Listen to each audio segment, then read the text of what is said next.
Today's topic is about corporate governance. So, corporate governance is the collection of mechanisms, processes, and relations by which corporations are controlled. So, it is about the governance of corporate companies. So, it contains mechanisms, process, and relations in among the companies, and the governance structures and principles identify the distinction of rights and responsibilities among different participants in the corporation. So it identifies the distinction between the rights and responsibilities of the members. So it defines how the directors have to behave, and what are the rights and liabilities they have, and in the same way managers and regulators, auditors.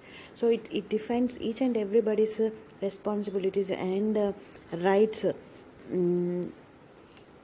for the maintenance of companies. So here the corporate governance have some principles which they do the governance of companies. So rights and equitable treatment of shareholders. So when shareholders are the owners of the company, so they will be having the equal treatment like board of directors and regulators and auditors and other people in the company. So these people will shareholders also will have the rights to participate in the company's governance. So here the next principle is interest of stakeholders. So this is the main thing, because the stakeholders are the resources for a company to acquire capital, acquire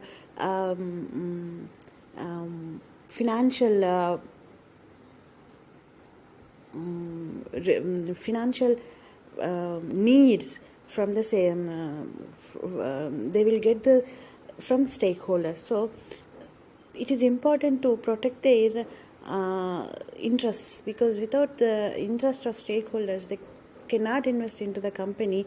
So if they are not, if stakeholders are not investing into the company cannot get capital and other financial needs. And role and responsibility of the board. So here it defines the role and responsibility of board members which they have to perform towards the company. So either conducting meetings or taking decisions regarding to company, regarding to production, and for everything which they have to do. And integrity and ethical behavior. So whoever related to the company, they should definitely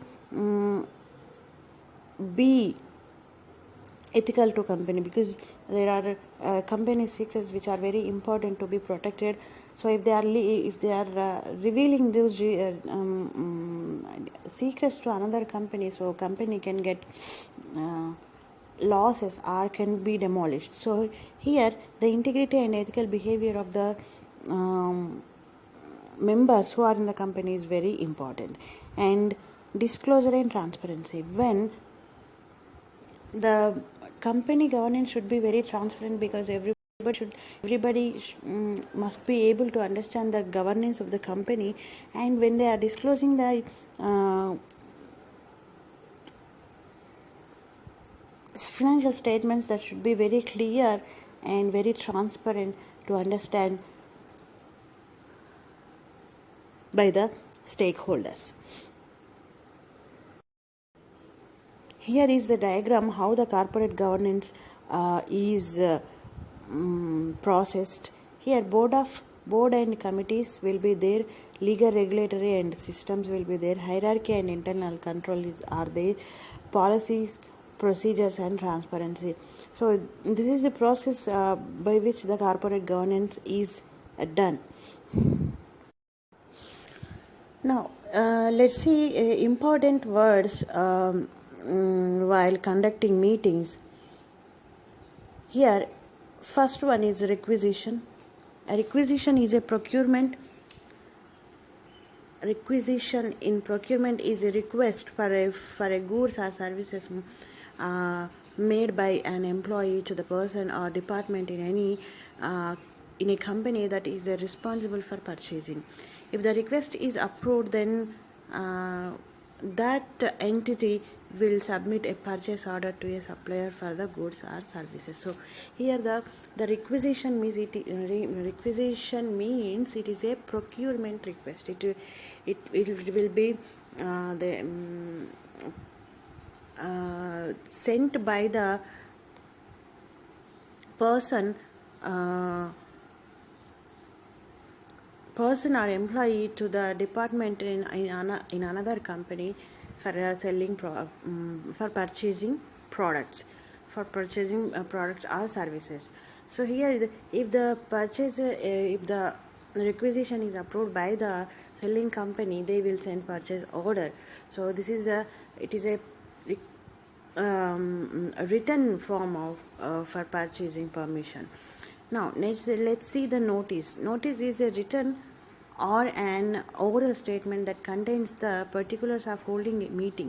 When a circular is served among the members of the meeting to attend the meeting is called notice. So here notice means it is a written. The notice could be in written form or in oral statement, which is for conducting a meeting or holding for a meeting. So this is sent to the members who are essential to attend the meeting. So a notice includes time, place, date and agenda of a meeting. The notice should be sent by proper authority, and notice should definitely send before 21 days date of meeting. So here the notice contains the time, place where they are going to conduct, date on which they're going to conduct, and agenda, what are the things they are going to discuss in the meeting. So these are the details will be there in the notice when a notice is sent to members to attend a meeting, and this notice should definitely sent by a authorized person. Now let's see another important aspect, that is proxy.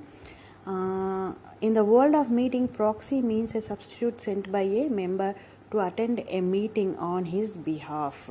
So this is a person will send. Person means the member of a company, if unable to attend the meeting, he will send another person on behalf to attend the meeting. So that person called as proxy. So the idea came from Companies Act 176 of the Act provides that the member of a company is entitled to send another person to attend a meeting and to vote on his behalf.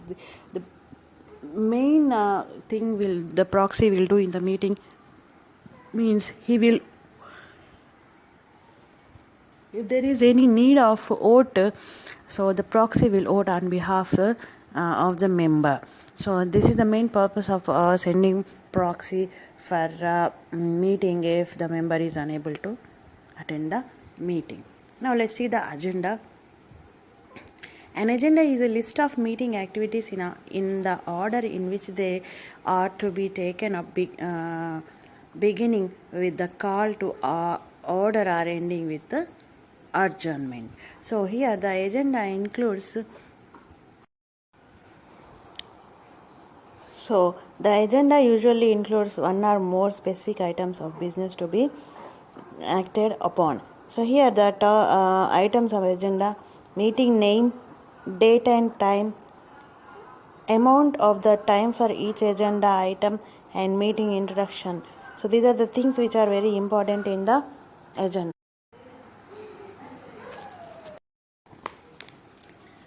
Next is quorum. Quorum is minimum number of directors that is considered to be necessary to conduct a board meeting. Board meeting cannot be held without the requisite minimum quorum present. So here it is a very important thing when a meeting should be conducted, or the meeting is going to conduct, a minimum number of directors should be present to conduct a meeting. So that minimum number of directors together called as quorum. So a minimum quorum is 1/3 of the total strength of the directors. So here the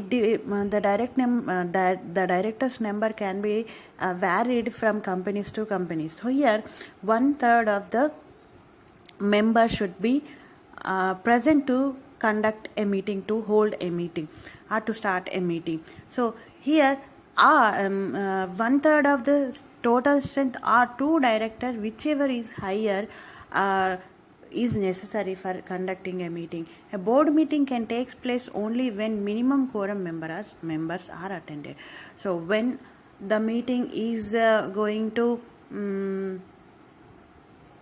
take place means minimum quorum members should be attend. So if the quorum members are not attended meeting after starting meeting with 30 minutes, the meeting is postponed for later in the same day for next day. If after the whatever the mentioned time is in agenda, the meeting is started after starting 30 minutes, if the minimum quorum members are not there, then the meeting is postponed for later in same day or for next day. Now the resolutions. So resolutions are taken in meetings. So here the act has been duly given and it is required to be passed by the vote cast whether on a show of hands or electrically or on the poll. So if the resolution is passed, should be passed, so the votes are very important. The vote can be polled by cast. The vote can be cast by a poll or electrically or raising up of hands. So here let's see the different types of resolutions. So first is a special resolution.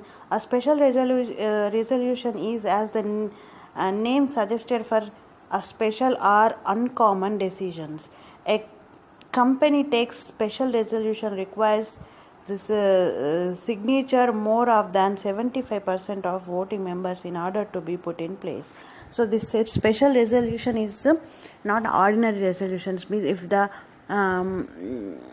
there is any necessity or is there any urgent to take decision upon company actions or company transactions, the special resolution is passed. So the special resolution is passed with 75% of members by taking their signatures.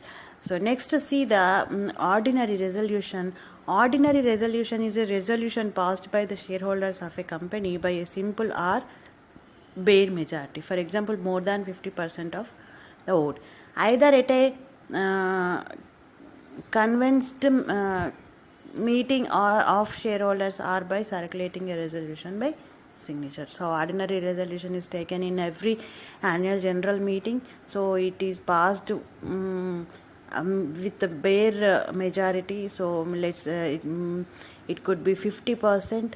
So these are the resolutions which are which can be taken by the members who are attending the meeting. Next is minutes. So the expression of minutes means a record of the proceedings of a meeting. Minutes should contain a fair and correct summary of the proceedings of the meeting and should normally convey.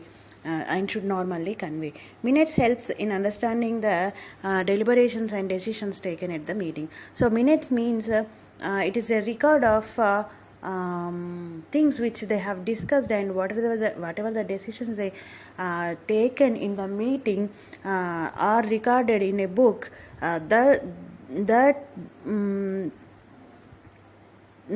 Things are called as minutes, and those minutes are very important in auditing, and those minutes are very important to understand the decisions and deliberations taken by the meeting members. So it is very important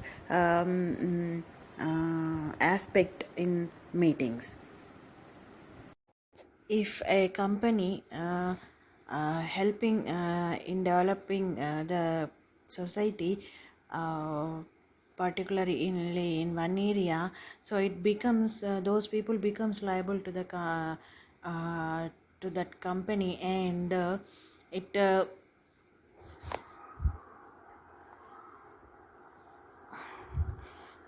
it the community becomes as supplier for the company. Now, enhancing the corporate reputation. So by doing all these societal development programs, the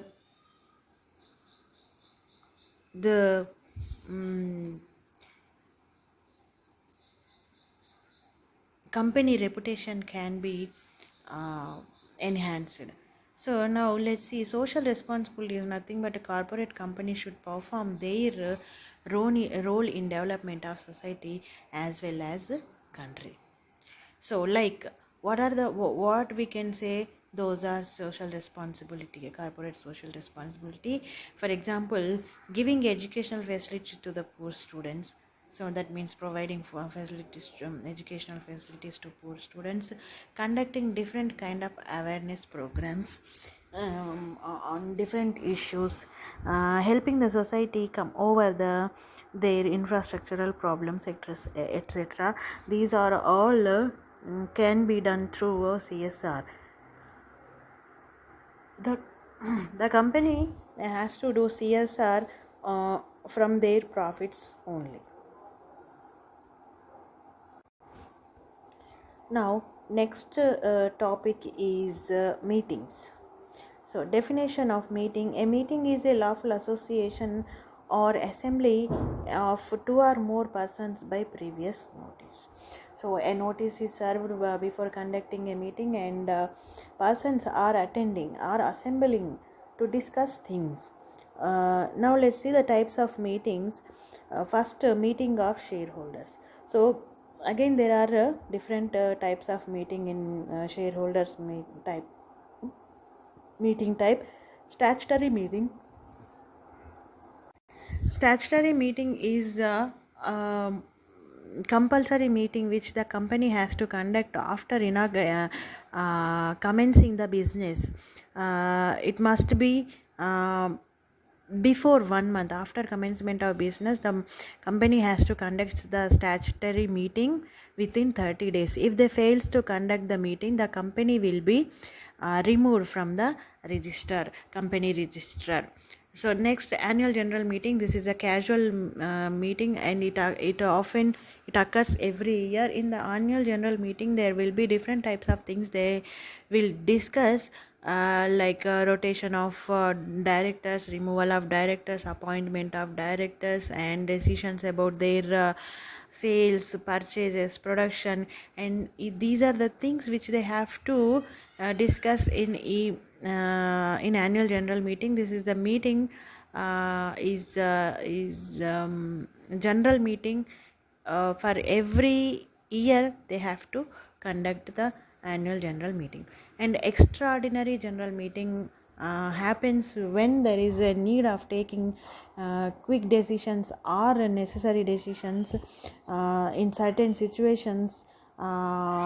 Though for that, if they are conducting or if they are holding a meeting, then it is called as extraordinary general meeting. And class meeting means in here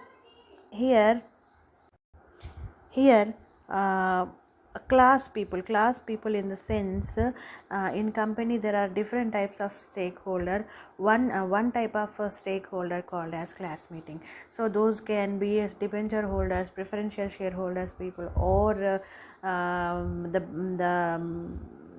financial institutions, banks, if they are conducting meetings specially. So those meeting called as class meeting. Now, meetings of the directors. So the board of directors has to meet for every 3 months to discuss, to make policies, to make decisions. They have to meet for every 3 months. So the directors meeting is conducted when the quorum members are present. If the quorum is not present after 30 minutes of meeting started, then the meeting is postponed for the later for same day or for next day. Next, meeting of debenture holders. So especially if the debenture holders are conducting a meeting, then it is called as debenture holders meeting. And meetings of creditors like bank, financial institutions and other creditors, if they are holding a meeting, then it is called meeting of the creditors. So company winding up means if the company getting losses, or if they want to wind up the they want to close the company, then it is called as company winding up. So there will be different methods to wind up the companies.